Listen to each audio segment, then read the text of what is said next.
We kick off our final Stargate for the week with a space battle between a mothership and a glider. Shockingly, the glider loses. It crashes into the planet below, and the pilot is none other than Skaara. Hey, just in time for the conclusion of our Skaara trilogy. What are the odds? I should note that The Serpent's Lair was the first episode of Season 2.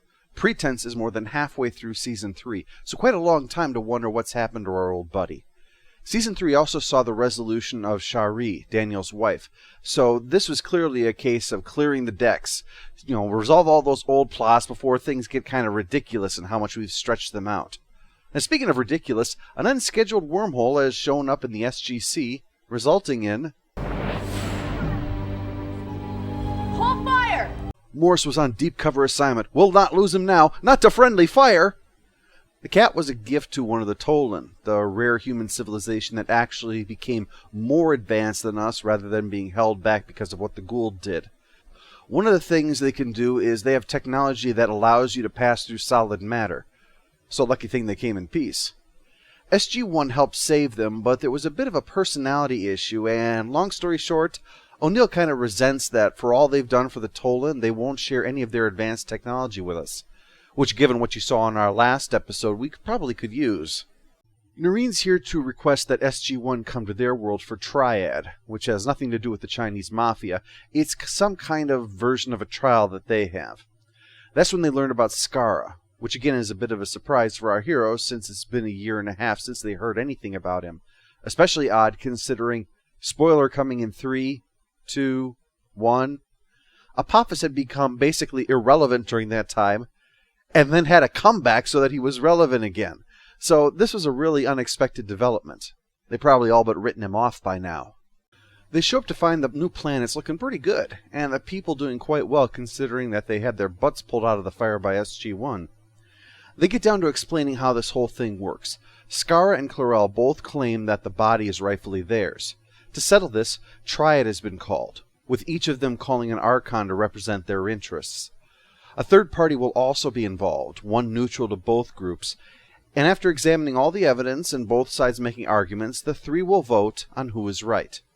To make things as fair as possible under the circumstances, a device is fitted to make it easier to allow either Chlorel or Skaara control, and a light to indicate who is speaking in order to avoid deception. Skaara is ecstatic that they're here. He knows they can save him, hopefully without shooting him this time. He asks that both O'Neill and Daniel be his Archon and argue on his behalf. Daniel because he is wise, and O'Neill because he likes to argue. Chlorel's Archon has also arrived.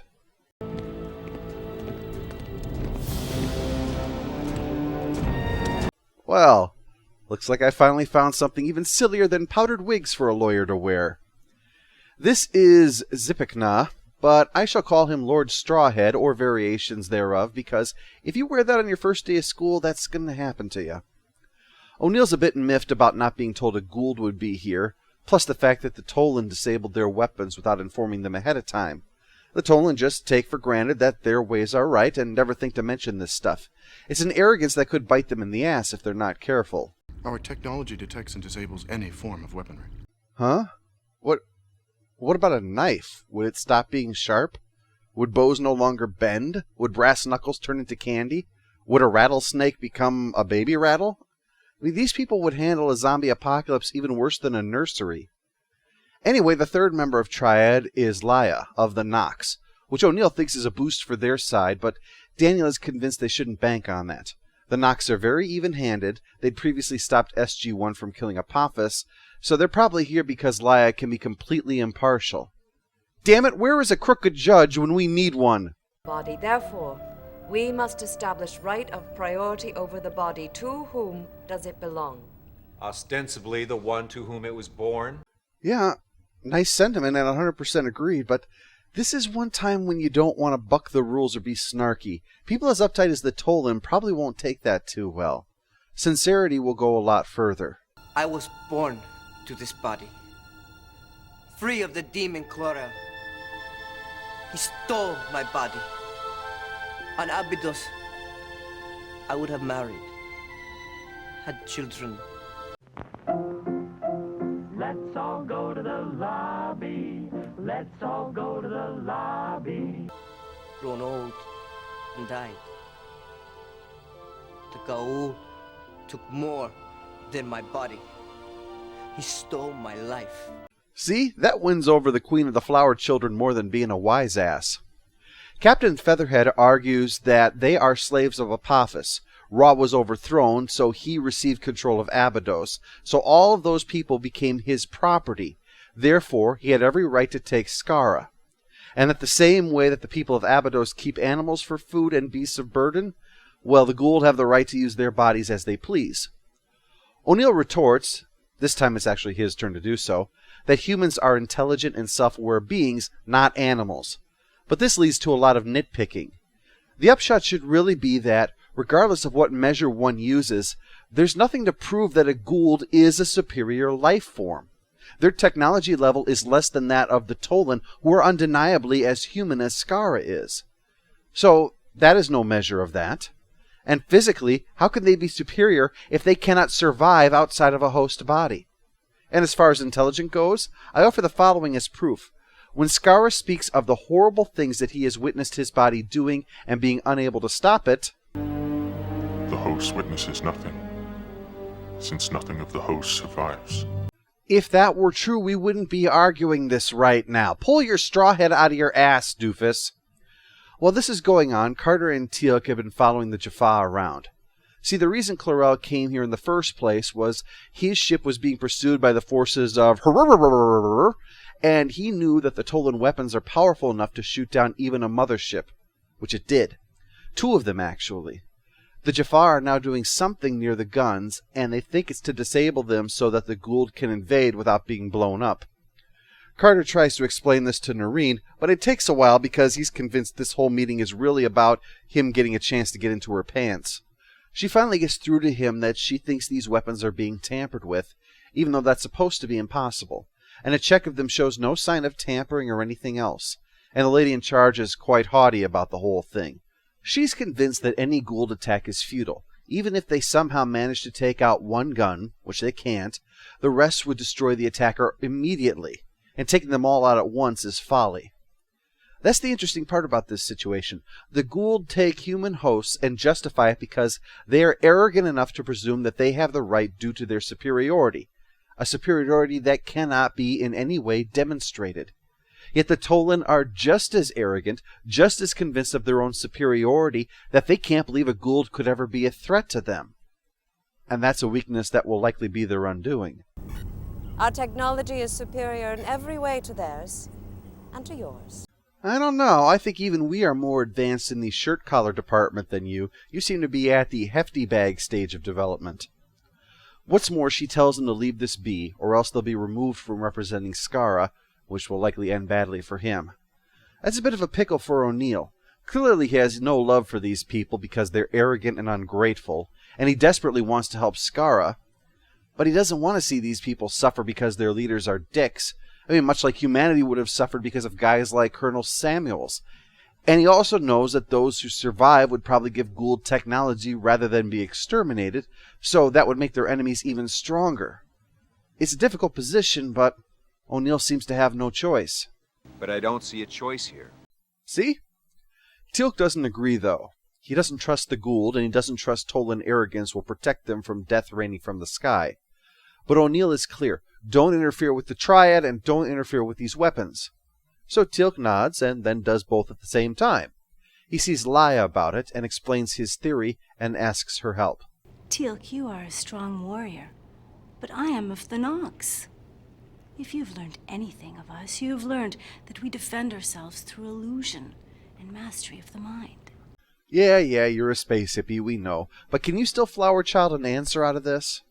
But it's time to get back to Triad, and Emperor Haycrown has a new position, a very radical strategy here.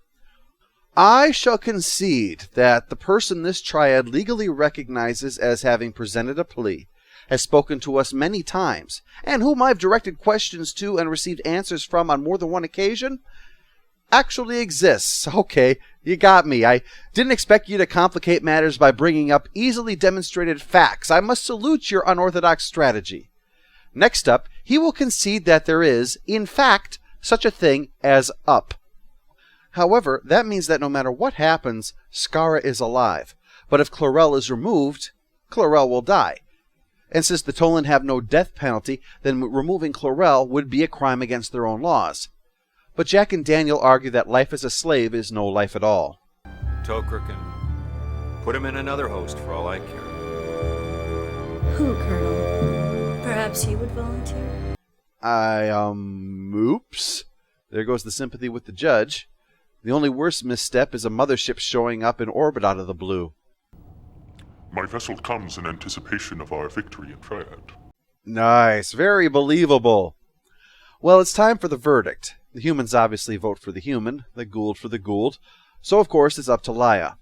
She agrees that life as a slave in mind and body is not life, so if it's Chlorel's life or Skaara's, she would give priority to the original owner of the body, and Skaara will get to finally be free. They just need to fetch the Tok'ra, and they can come and take care of that, and it'll be all good. We can be on our way. Yep, things look great. Alas, that never lasts long. The Pratt in the Hat whips out a communication sphere and gives some order, and sure enough, every one of the cannons is targeted at once and then blown up, leaving the way open for the Goa'uld gliders to attack. The groundskeeper's going to be pissed. But now's when Teal'c's clever plan comes into play. He asked Laia to use her ability to hide just one of the cannons in case something happened. So she now restores it and... well, it just sits there, actually. Teal'c has to fix it so that it'll shoot down the gliders and then take out the mothership. You might notice Laia is cringing. As she says later, she only hid the weapon, she didn't fire it.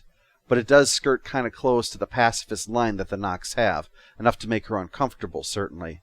But it did save a civilization today, and lots more if the Goa'uld had acquired their technology, so hell, have some hemp and some tofurkey on me.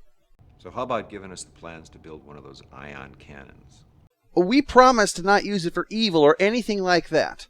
But I won't promise we won't sit on top of it making laser noises and waving a cowboy hat. But while that gets shot down, the consolation prize is worth it. Skaara is his old self again and ready to go home to Abydos. At least this time, there's a happy ending. After much debate, I'm labeling this episode a must-see, since it resolves the major plot thread introduced in the series premiere, even though it only really ran through the 4 stories that we've covered. It's also a great character outing for the 4 principals in Skaara. Skaara really shows us who he is and the hell that he has had to endure since Children of the Gods, so that his return isn't just the resolution of a plot thread and the rescuing of a friend by our heroes. It's his awakening from a nightmare. Teal'c shows that, for all his loyalty to O'Neill and Earth, he will put what he thinks is right before what he's told is right. Though that is an example O'Neill has often set, so what can you do? Carter shows how the joining with the Tok'ra has affected and continues to affect her. It's a small part of one scene, but it lets her be more than the scientist and the soldier. She gets to be human in that scene. Through the Triad, Jack and Daniel reveal themselves and the ways that they complement and contradict each other. Jack's not dumb. He just has a clearly defined sense of good and evil, and I say good and evil rather than right and wrong because that's more his mindset. He might do something wrong, but he would never do something evil. That's an important distinction. And he wishes that everybody else would see that and just make things right. I think what illustrates this really well is when the verdict comes down in Skaara's favor, Jack is naturally elated. But his only response to that is yes, and then he immediately turns to the Goa'uld and demands that the mothership be taken out of there. The reason that's foremost on his mind is because he knows the threat that poses to these people here. He's not worried about himself and his team. They can get out of here pretty fast through that Stargate. But he knows that this civilization will be devastated by that mothership if they follow through on this plan. So his immediate thoughts, now that that crisis with Skaara is resolved, is to help protect these people, no matter how big of a bunch of dicks they might have acted. Now, to switch to Daniel for a moment, he has an equally strong moral conviction as Jack does. It often doesn't align with his, but they do manage to work things out. As someone who has studied other cultures, he's accustomed to thinking in the terms of others, even if they aren't necessarily his way of thinking. In essence, when they argue the case, it reveals what they each provide to the team. Jack gives the passionate direction. Daniel provides ways of getting there that don't necessarily seem obvious. And together, they manage to convince a flower child to take a self-anointed god worm out of a kid from some desert world. Not a bad showing at all, team.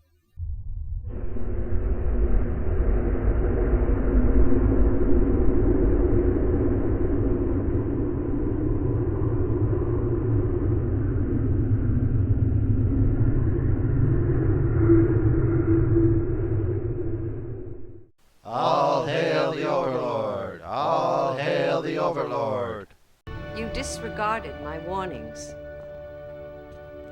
Mine too. Well done.